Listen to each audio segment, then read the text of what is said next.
minutes do you get in 2.5 hours? You can travel to Mascar and back to Los Cristianos in less time than it took Jay to walk off a cliff. Yo, ladies and gentlemen, we are back again with another interesting Jay Slater video. I hope every single one of you are doing well. And I hope you're enjoying this weather, because I am. The weather is absolutely amazing. So we have 20 more days until the inquest commences, and I am looking forward to seeing who turns up and who doesn't turn up, what gets said and what doesn't get said. For those that don't know, the inquest will take place on the 24th and the 25th of July. It will be a 2-day process. Got to think, why would it be split over a 2-day period? Some believe the only reason it would be taking place over a 2-day period is because there's so much information to go through. I mean, that's what people think, and that does make sense. Or it could be that not all of the witnesses can get there on the same day. Either way, the inquest is going to be extremely interesting, and we are going to be here reacting to every single word. So make sure you guys don't go anywhere. Hit the like button on this video, subscribe to the channel if we're newly watching, and turn your notification bells on so you don't miss out on any content. But the last video, we were speaking about Brad asking Jay for the key. It doesn't make sense to me how Ayob is the only one out of everyone that would know Brad stood up and asked Jay for the key. Like, how does Ayob know that? And just to quickly correct myself, it isn't Ayob that's the only person saying that Brad asked for the key. Rachel also said that on an audio to whoever that was on Facebook. She also said that Brad was trying to say, you know, come back with me because he didn't want to go home alone. But, you know, Brad said, you know, call me when you get there. So it's kind of like the way Rachel explains it. Brad was with Jay when Jay was getting into the car, and Brad decided to tell Jay, call me when you get there. And at that time, I remember telling you guys, the feeling that I was getting was, call him when you get where? What do you mean? It's 4, 5 o'clock in the morning. Brad's taking the key off of him, according to Ayob and Rachel, and he's seeing him off with these two strangers who none of them know. He's basically saying, yeah, don't worry, you call me when you get there. Rachel also mentions that Brad told Jay to charge his phone. Remember that? Why was that so important? It was so important to mention those little details that you shouldn't even know. Like, no one should really know what percentage Jay's phone's on at that time. And there's no mention throughout this story other than when Jay is in the ravine in the mountains is when he tells people he has no battery. It's not when he's on his way to the mountains. No one mentions it then. No one mentions, oh yeah, Jay said that he only had a bit of percentage left in his battery, and when he was getting to the Airbnb, he was going to charge it. Like, that was never mentioned. There was no mention of Jay saying that his phone was nearly dead or he was on low battery, because he was at the Airbnb using his phone, according to what these guys are saying. Now, I don't believe Jay was the guy filming the blanket. Jay would have more likely took a selfie to show that he was there at that location, then making it look like Jay was out the mountains, which then means Jay had to have already been dead. See, this doesn't make any sense how Ayob has information that he shouldn't have. He knows more to the story than anyone else. How is that possible? How can Ayob confidently tell you the story about what happened on the strip, getting into the car all the way to the Airbnb, and even tell you what happened thereafter? But Brad, Brandon, Lucy, none of them can explain from the NRG festival to the Airbnb to the mountains. None of them can explain it. All they can do is just point you to the location of where you are going to find Jay's body. According to these guys, Jay would have left the Airbnb around 8 o'clock. 15 minutes later, Jay would have been lying in that ditch, cut by a cactus, telling Lucy he is going to die. Within a space of an hour, Lucy calls the police, files a police report. Not only does she do that, but she also sets up a GoFundMe. She also goes back to the police station later on that day, because we have 2 police reports. This is something that Duncan Smith's been talking about recently. Why is there 2 police reports? Remember what Lena Patel told us. Lena Patel gave us an update. Lena Patel's update was, we went to one police station, they didn't seem that helpful. I've now taken Lucy to another police station, and they seem more helpful. Now that makes sense as to why there is possibly 2 police reports. So we're talking from speaking to Jay, receiving the screenshots, going to the police, setting up a GoFundMe. That would have all happened within less than 5 hours. The only thing that didn't happen within those 5 hours is none of them went to the location of where Jay's phone last pinged. None of them done that. And we're talking about during the day, in the morning. They would rather go looking for Jay at night. It doesn't make any sense why they did that. And that's how I know. When they tell us about the trip where they were all in the car and Brad jumped out, just before the tunnel. The only way that makes sense is if that happens just before whatever happened to Jay happened. They're trying to make it look like it was the following day. It was hours after Jay went missing. They all linked up through social media and they decided to go looking for Jay. Brad jumped out because he got scared and he didn't want to get back into the car. That makes no sense. The only way that makes sense is if it happens, like I said,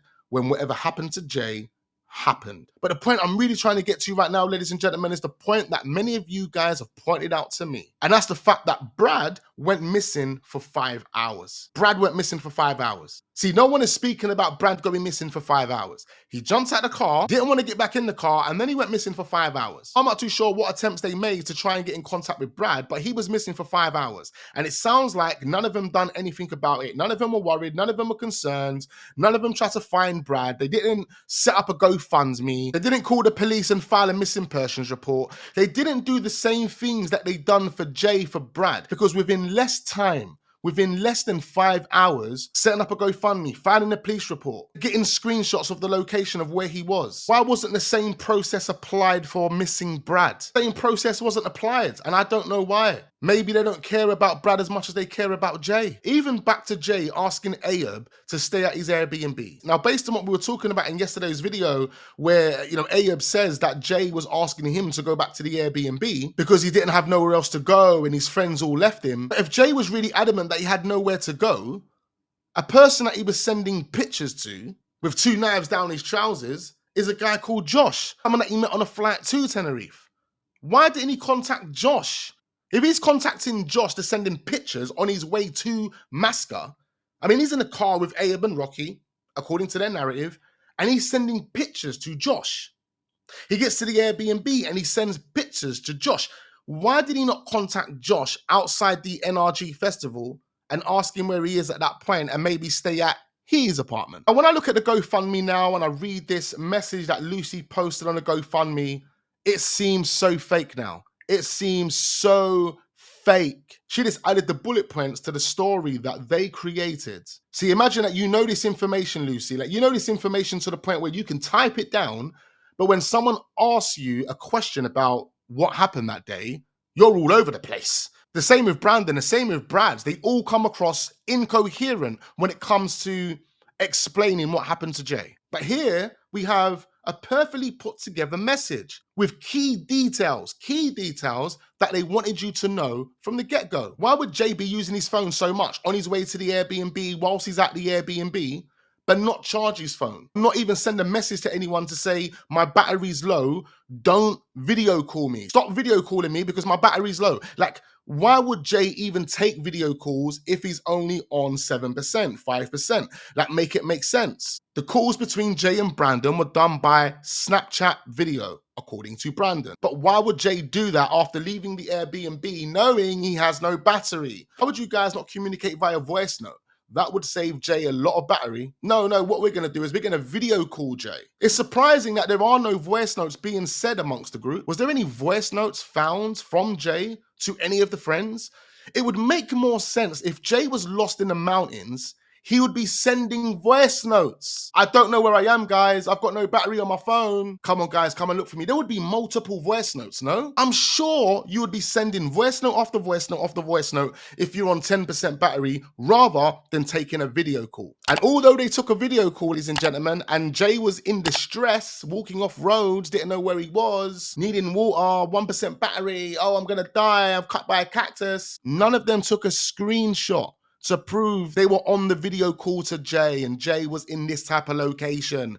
Come on, guys, let's take a screenshot and go down there so we can kind of find where this location is. No, none of that. None of that. None of the logical things that someone would do if their friend was in desperate need of help at 8 o'clock in the morning in the mountains and you guys are only a few moments down the road. Let's be honest, you're only a few moments down the road. Brandon, Lucy, and Brad can jump in the cab all the way from Los Cristianos all the way to the viewpoint and get there within a space of about 40 to 45 minutes, especially if there's a sense of urgency when you're driving. But no, that trip wasn't made, and Jay decided to walk for 2.5 hours. How many 45 minutes do you get in 2.5 hours? You can travel to Masca and back to Los Cristianos in less time than it took Jay to walk off a cliff, and none of them went to go and save him. None of them. But even this message that's on this GoFundMe, it tells us everything we need to know today. We understand nearly every single aspect of this case. We can now look at this message and straight away say it is BS and made up. Even Peter Hyatt, bless his soul, he told us back in June that Lucy is lying. Another thing I found in his statement, ladies and gentlemen, is that, again, Brandon is left out. Brandon is left out. Lucy's writing his statement, and Brandon has intentionally been left out. Why would Brandon be left out? Hi everyone, my name's Lucy. I've come on holiday to Tenerife to attend the NRG festival with my friends Jay and another friend. The only other friends could be Brad's. That's Brad. It has to be Brad's. But where's Brandon? Why is Brandon not being mentioned? Why? On the last day of the festival, I left alone. Straight away distancing herself. Straight away. On the last day of the festival, I left alone. Straight away distance herself. So don't ask me any questions, please, because you're going to find Jay dead at the bottom of the cliff, and I ain't going to have the answers for you. I will not be able to answer any questions that you have. That is more or less what she is saying here. On the last day of the festival, I left alone, earlier than everyone else. Well, explain why you told the Spanish authorities that you stayed at the Airbnb with Jay. Explain that. What's also weird is that she actually gives an explanation as to why she left. She give an explanation. Why? Why would you need to give an explanation as to why you left? Because I was tired from the weekend. See, these are things that I wasn't really catching on to months and months and months ago. It's only now, with all of the information and knowledge that I have, I can clearly see this is straight up BS. And I can see from the jump, she is literally trying to distance herself from whatever happened to Jay. She is literally distancing herself from whatever happened. She then just skips a number of hours and says, I woke up to a phone call off of Jay. So she goes on to say, I woke up to that phone call off Jay at 8:30. He's saying, and she puts this in quotation marks as if this is exactly what Jay said to her word by word. He was lost in the mountains. He wasn't aware of his surroundings. Sounds like a rhyme. He desperately needed a drink and his phone was on 1%. So that was all in quotation marks, as if Jay said that to her.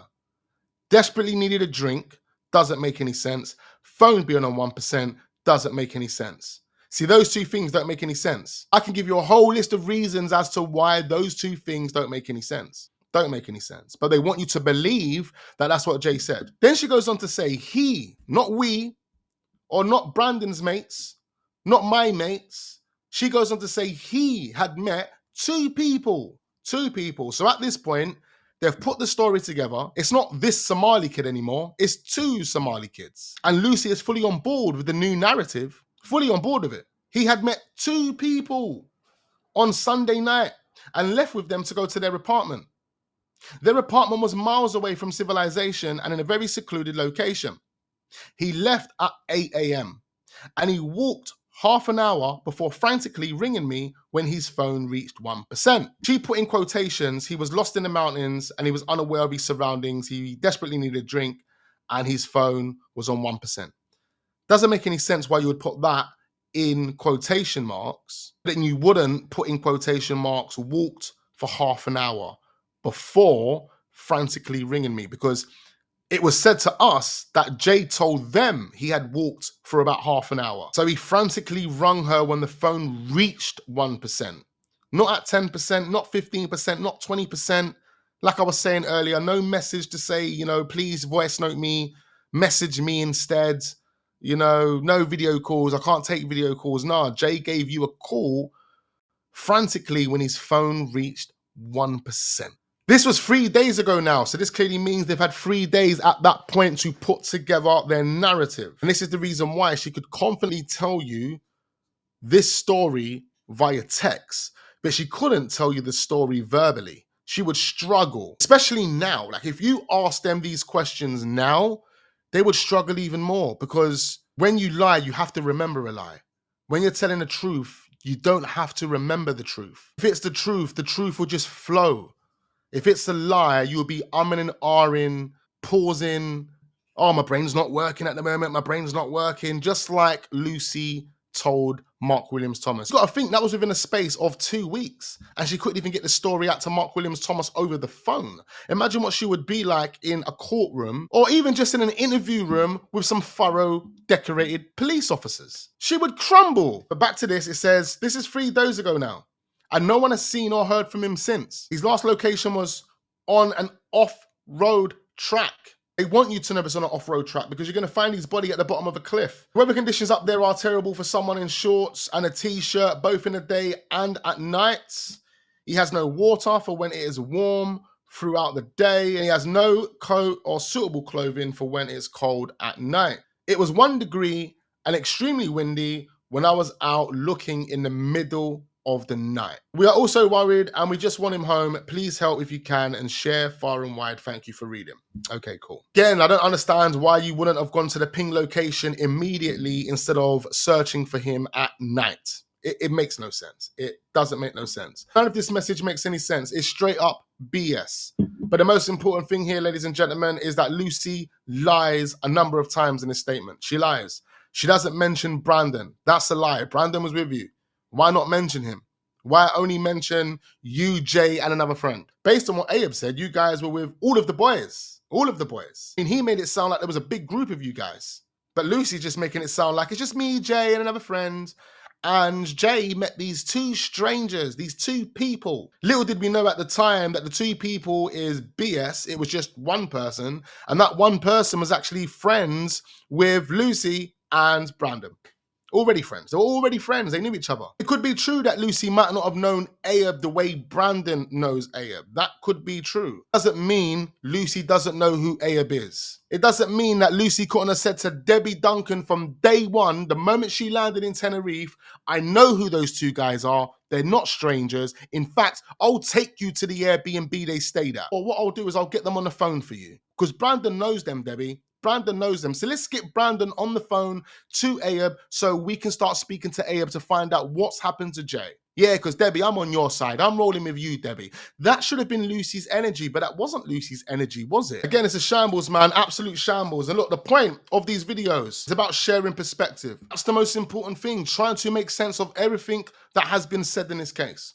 Because nothing makes sense. And like I said in the video, based on the knowledge and based on the information that we have today, it's so important that we do things like this and go back over the GFM. Re-scrutinize Ayub's narrative, the story that he gave initially. But again, look, we've made more interesting points. It never made sense for Ayub to know that Brad stood up and asked Jay for the key. It never made sense for Ayub to know that Brad and Jay were staying at the same hotel together. But anyway, we're going to leave it there. I want you guys to think about what we've discussed in this video, and I need to know exactly what you guys are thinking right about now. So leave all of your thoughts in your comments down below. Make sure you hit the like button. Do subscribe to the channel if we are newly watching. Turn your notification bells on so you don't miss out on future videos, and I look forward to seeing you guys on the next one.